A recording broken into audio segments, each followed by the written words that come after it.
Good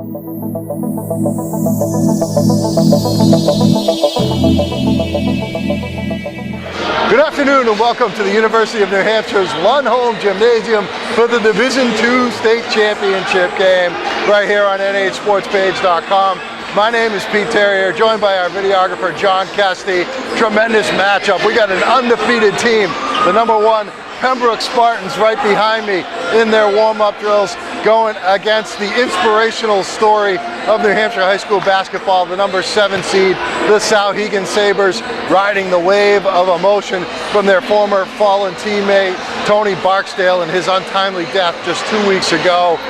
The Sabres are playing like Tony, not for Tony, and they're here in the finals. I think kind of like a surprise to a lot of people after their 11-7 regular season, but to get the championship, they're going to have to contend with a very tough Pembroke Spartans team led by Pat Welch and a strong senior cast of Rainey Marr and Matt Parsons. Can't wait for this matchup. Brandon Len, Jake Kennedy, Tyler Ford of Souhegan against the outstanding Pembroke Spartans team. Full highlights here. We'll be back at halftime, and then all the post-game reaction of the winning and losing side. Right here, Pembroke and Souhegan Division II State Championship on nhsportspage.com. Ford, along with Jake Kennedy and Zach Simmons up front. They go right ahead to the advantage down low, and Kennedy goes to the basket and scores. Marr drives to the lane, bounce pass down low to Timbus. Timbus waits, goes to the hole, got it in the foul. Simmons and Proxman were there on deep. Rebound of a missed Souhegan shot to Pembroke. Williams up ahead, Parsons pulls up three, left wing, it's good! Pembroke's on top, 7-down tap, controlled by Pembroke. Marr up to Parsons, Parsons to the left baseline, drives, got swatted out of bounds, looking for the SWAT team chant being directed at the Pembroke fans who are known as the SWAT team. There's another swat by Souhegan on a Williams. Souhegan struggled after taking a 4-0 lead. They trail 9-6. Hayes looking for the tie in the corner, and it bounces high off the rim and drops through. A.J. Hayes brings it right side to Welch. Welch has it middle of the floor. Welch crossover dribble, pulls up for three, and puts it in. 42 seconds. Welch has it with 5 seconds at half court. At 3 seconds, top of the key, pushing off, third foul on Welch. Offensive foul, Brandon Len took it, and that was a crucial side. Kennedy trying to post up against Dominic Timbus. Zach Simmons has it now, Len, they dump it down to Kennedy to the basket, and he scores. And he gets it to Len. Souhegan can go back up on top here. Here's Len, pull up straight away, three, and he puts it home. Len drives left side into the lane, kicks it out. Holbrook, right side, Kent, right side three on the way. Simmons! And Simmons knocks it down on a big one. Souhegan gets it into Simmons, fakes, goes toward the basket, and banks it in. Marr has a deep left wing. Marr has it middle of the floor, spins around into the lane, goes up with it, one-hander, off the window. That's what Rainey Marr needs to do. 21-14 at the half. Souhegan on top of Pembroke. Pete Terry along with Justin McIsaac here, WTSN Radio. And Justin, seeing what we saw the other night when Pembroke shot 81% in the first half, 73% for the game. They're shooting not even half of that right now, 29.4%. Well, and it's been ugly in this first half. They're lucky to be down only 7. Well, once Patrick Welch went out of the game with that third foul, I mean, they just looked discombobulated on offense. They looked like they didn't know what to do, and they really look like they're feeling the pressure of a team that's coming in undefeated. I mean, Souhegan's playing with house money. They look free. They look easy. They look like a team that, expects to win, quite frankly. And they scored 2 points in the second quarter after Welch went down. Went down in the final couple of seconds of the first quarter. Although, I don't know if we might have some controversy here. We had controversy in, I think, a Division III playoff game where one book had 4 fouls, the other book had 5 fouls, and that was the home book. The official scoring here says Welch has 4 personal fouls right there. Well, so let's hope, I mean, it says on the board that he has 3. Let's hope we don't have that controversy. Well, that's got to be an oversight because, I mean, they must have just misassigned somebody to book over there. But yeah, he's got 3. That third one, maybe Len got a little too much of him before, so the foul shouldn't have been called. I don't know. But the fact of the matter is, if he picks up his 4th here, we'll see if he gets the Jeff Lund treatment from the semifinal where Lund couldn't have fouled someone with a hacksaw in the second half. I mean, it was, not that I'm biased, but he But he's gonna have to be careful and watch how this one's being called. If Pembroke wants to get back into this thing. Well, I mean, to me, this is a Matt Persons, Randy Marr game. Those guys have to start being a little bit more assertive. I mean, looking at some of the numbers, Persons is only taking 4 shots. Marr is taking 5. Most of those on drives, but those two guys are going to have to help. And I think that Welch is going to be a factor in the second half. He only played 8 minutes. Right. Well, I think the X factor in the second half is Jake Kennedy. I mean, Jake Kennedy's been playing the best basketball of his life these past 3 weeks for Souhegan, down low, cleaning up. So, and also Zach Simmons, if he can get hot. I mean, we've seen him, go on cold streaks and hot streaks. It reminds me a lot of Nick McGregor. When he's hot, you can't touch him. When he's cold, though, who knows? But you're right. I mean, they're going to have to find some offense. Pembroke is from somebody other than Welch, because you just can't count on it with 3 fouls. You don't know. Souhegan's been spreading it around. Len with 7. Kennedy having a big first half with 6 points. And then Simmons also with 5 points. So we'll see at the half, 21-14. Touchdown lead for the Sabres. You'd expect that in football, Souhegan against Pembroke, but not necessarily in basketball. Here's an underrated aspect of this game, especially playing here at UNH. Souhegan in this half is shooting at this end of the gym, which is the easier end to shoot at. Pembroke's going to shoot at the open entrance, where it's a weird shooter's background, so that can play a part too. Usually the team that shoots at this end in the second half does better in that second half, so I don't know. Well, we'll see how it plays out, thanks to Justin. Intangibles, Pete. Intangibles, that's what it's all about. The baskets, when they draw back the bleachers, they have multiple courts here. Here's a 3 by Persons off the inbounds, and he scores.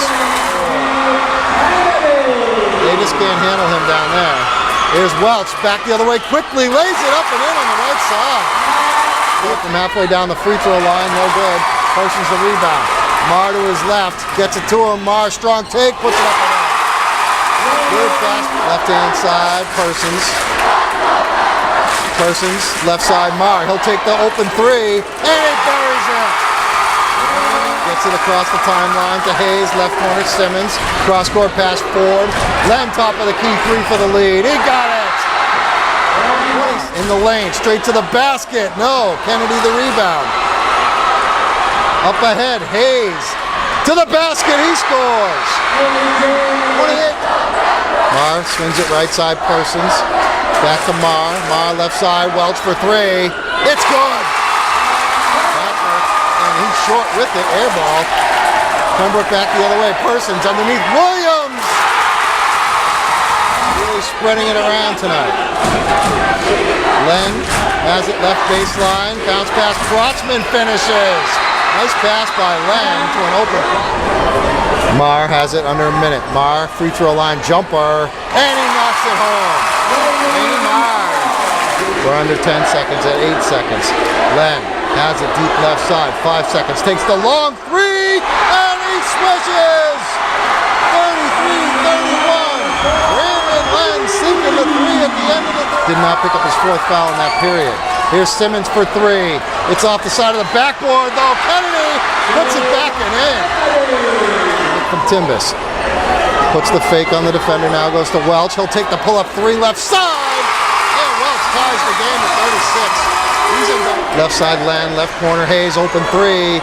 It's short, rebound, Welch. Welch trying to take it coast to coast on the dribble. Strong to the hole. Hangs in the air and finishes. Got Welch 10 points here in the second half. Has the basketball underneath Persons. Kind of an alley-oop play. Persons got it in the air and play. Marr gets a pick from Timbus. Marr into the lane. Marr to the basket. Got fouled and scored.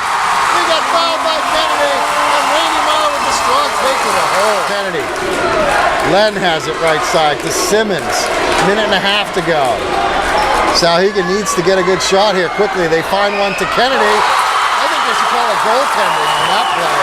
As Kennedy put it in, or almost in, Williams came over, and I think they did call a goaltending. Champions in Division II basketball, their first title since 1991 when their coach, Matt Rosa, won the championship against their rivals, Merrimack Valley. It's been a long time coming. 49-41 the final. They overcome a 7-point.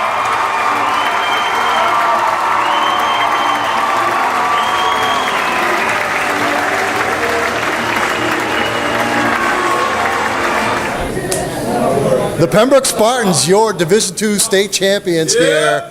They win it 49-41 over the Souhegan Sabres, finishing off a undefeated season. Pete Terrier, everybody on nhsportspage.com. Got three of the members of the Spartans, Matt Persons, Rainey Marr, and Pat Welch here. And we'll start with you, Rainey, because you really took this thing over in the second half. You guys were down by a touchdown, 21-14 at the break, and looking all out of sorts. But you guys did not panic. You went back out there, took care of business, and you end up winning this game going away, and you were a big part of that with 17 points. Yep. I think our rhythm was off for a little bit there. Pat was out of the game, and we usually don't sub too many guys, so I would just say the rhythm was off, and Coach told us that big players got to make big plays, and at halftime he just said, don't worry, keep your poise, and it's out there. If you want it, go and get it. And Pat, you went out there in the second half and never picked up your fourth foul. Didn't seem like you were playing scared either of picking up that fourth foul. Yeah, I knew they were kind of flopping every time I got a body on them, so I knew I just couldn't drive on them like that, and I just had to keep it away more and pass and get score off movement. We tried to joke around with you guys a little bit about being all business and so serious. Most championship winning teams that I interview after the game, they got their shirts untucked, they got a net hanging off their neck. At least you got a little medallion there, yeah. Matt Persons, but the season's over. You just finished an undefeated season. You guys can relax, exhale or something. You don't have to get dressed and all pretty for us. Hey, we're still relaxed. We got our ties on, but we're still relaxed, and we're going to go back to Pembroke and have some fun. Enjoy this. Yeah. Let me ask you about winning this for your coach, because I know how bad he's wanted a championship. He won the last Pembroke championship back in '91, before all you guys were born. Yeah. Not even coming close to being thought of at that point. But the fact is, you got the job done after some near misses the last couple of years. That's going to be especially gratifying for you guys. Yeah, definitely. Coach puts so much effort into our program and giving us the best opportunity to win. And it's great to deliver on that this year. Let me ask you, Pat. These guys are gone next year. You don't have Rainey Marr to dish the ball to you or Matt Persons to take some pressure off on the other side. This is your team next year. Can the Pembroke Spartans repeat? Oh, yeah, I think we can repeat. We still got Dom, Jordan, we got Connor. We got new kids coming in. Trust me, we'll be good. Rainey, how about a little bit on Souhegan? They're a class act, obviously, and they battled you tough to the end. It was a great story with them and what happened with their former teammate passing away, and they really kind of rallied around that. But I'm sure you got to give those guys a lot of credit. Definitely. Those guys are fighting. They're fighting to the last play. They were riding off their emotion. That was great. They could honor their teammate like that. And, can't say enough. They fought every play. Those guys, they go hard. Maybe you guys, as we check out here, you can do a little chant I heard you guys doing before. It's from one of my favorite basketball movies, Samuel L. Jackson and Coach Carter. What's the phrase those guys said? We undefeated, we undefeated, we undefeated, we undefeated, we undefeated. The Pembroke Spartans, undefeated Division II state championships. Thank you, guys. He won a championship as a player from 22 years ago right on this very floor. And now he's got one as a coach, Matt Alosa, head coach of the Pembroke Spartans. You win it over Souhegan 49-41. It looked convincing at the end, but at halftime, it was a little precarious for you guys, down 21-14 and not looking like Pembroke. Exactly. We had some foul trouble. We had some players in the game that weren't used to that big stage and that kind of playing time at that particular moment. But you know what? They did a great job with damage control and keeping it 21-14 at the half. I couldn't ask for more going into the second half to be only down 7 to a very talented Souhegan team. And a team that had really karma on their side with everything that's been going on with them. You had to be maybe thinking on the sidelines, geez, maybe these guys are destined to win and ruin our perfect season. I definitely thought of that. I was just trying to remain calm to keep my kids calm. I know that if they execute and they play defense, we're going to claw back into the game. Thankfully, Pat didn't pick up a fourth foul right away. I knew Souhegan was purposely trying to get a foul on Pat, rightly so. And our subs, our starters, played defense and got enough stops at the right time to get us that lead to look like we were up the whole game. In the fourth quarter, we were just waiting for the clock to run out. You got point guard in your blood, obviously. I know you love your point guard. That's going to be graduating in June, Rainey Marr. He came up huge, had 17 points, 6 rebounds, big free throws when you guys were opening it up. Can you talk a little bit about him as a player for you over the past 4 years? First of all, I'm gonna miss him. He's been my guy that runs my team for 4 straight years. He started every single game. He got us with some other players to the finals his freshman year. He's back here, and I thought if anybody wasn't going to let me down, I told my staff, Rainey will do his job. Whatever, I could have put him on Kennedy tonight, I swear, and he would have done his best to try to stop him. Pat got in foul trouble. He had the assignment of guarding Brandon Len. Rainey stepped in and did it, and did an absolutely tremendous job. Not only that, when we got up 6 or 4 in the fourth quarter, and Rainey and Pat and Matt spread it out to half court, if you get down on us in that situation, it's tough to get back in it. Rainey's the guy. And Persons obviously has been huge for you guys. Didn't have a great game tonight, 3 for 10 shooting, but he had a couple of big threes in the first half, kind of keeping you guys in it. But like you said, he just gives you another guy that you can kill clock with at the end and create offense for yourself and get a shot when it presents itself. It's a team system. Everybody has their job. We have shooters, we have penetrators, we have guys that play off of the shooter and penetrators, and Matt Person spreads the court. It doesn't matter if Matt's making a shot or not. You